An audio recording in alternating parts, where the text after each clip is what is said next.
చెవి దురద పెట్టినప్పుడు మనము చెవిలో ఏదన్నా హార్డ్ ఆబ్జెక్ట్, అది ఇయర్బడ్ కావచ్చు, పిన్నీస్ కావచ్చు, పెన్ను కావచ్చు, కీ కావచ్చు, వాటిని పెట్టి తిప్పటం ఎట్టి పరిస్థితుల్లోనూ మంచిది కాదండి.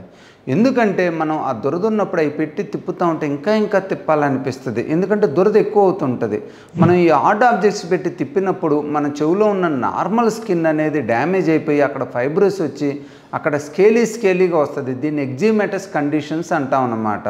సో మీరు దురద ఉన్నప్పుడు ఎట్టి పరిస్థితుల్లోనూ హార్డ్ ఆబ్జెక్ట్స్తో తిప్పొద్దు.